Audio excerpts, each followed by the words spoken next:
It's a 1963 Jazz Bass in Fiesta Red with a matching headstock. When I bought it, it still had the single mute going across, not the individual mutes, and it has an earth wire there. It was originally bought, but it was only owned for a few months when it was repossessed. And the gentleman I had it since probably early '64, right the way through to when I purchased it many years ago. He originally had it up for sale for mega dollars, and it was just way beyond our reach. And I went and had a look at it and fell in love with it. So each year I'd ring him and just say, how's the bass? And one year he agreed to sell it to me. Still wasn't cheap. And I asked him why, and he said that the grandchildren had come over and asked him to have a look at that expensive guitar and how much was it worth. And I think he just didn't want to go to cash converters. That's only my opinion. And a year later I rang him up to thank him and tell him how much I really, really loved the bass. And his wife told me he passed away. So I'm assuming that he knew. And he didn't want to go down to the pawn shop. The original case had, it disintegrated over the years.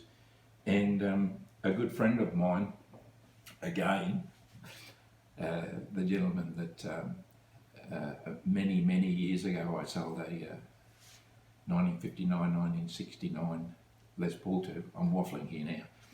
And he bought the case again, paid for the delivery and sent it over to me as a gift. I must say that there was a place in Arizona called Bob's Vintage Guitar Parts, and he recommended this gentleman to me. And we were fortunate enough, my wife and me, to go to England and take the Bakelite knob for David Gilmour's #1 Stratocaster. And we couldn't get to see David because of timing, but we actually went through his recording studio. So that's the case again that was a gift. And it was also sent over and paid for by him.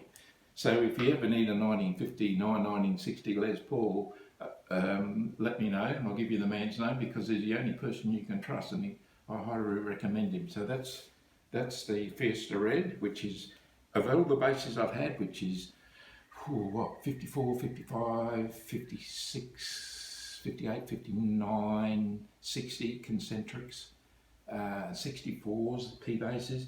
This is the best bass I've ever owned out of all of them, and I just love this bass. It's just wonderful. So that goes back in that case there. Now, this here is a 1964 Jazz Bass. Again, this came from the original owner. He played it through in Manchester in England. It's all original.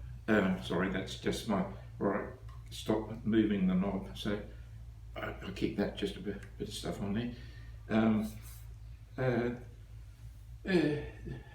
He ended up with arthritis and wasn't able to play anymore, and he'd had it since brand new.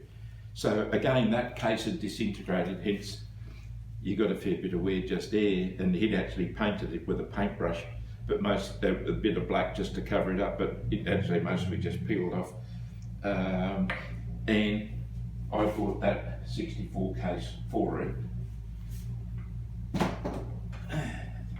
This here is what we call the hippie case. I don't know whether you can see that. So that was a gift again from my friend. We have nothing in that yet, but you never know. And last but not least, here's a couple of 50s gig bags that was given to me by my friend, again, that he sent out as a gift. I had 2 of those from him. I don't know whether that means we have to find a 50s P bass to go in there. I've sold all the ones I had, so I'm not sure about that, but we've got 2 of those to be filled. And here, last but not least, is a handmade bass.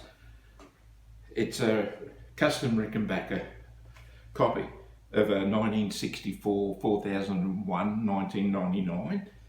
It was made by Dal Fortune, the Rickenbacker guru, He even made the pickup.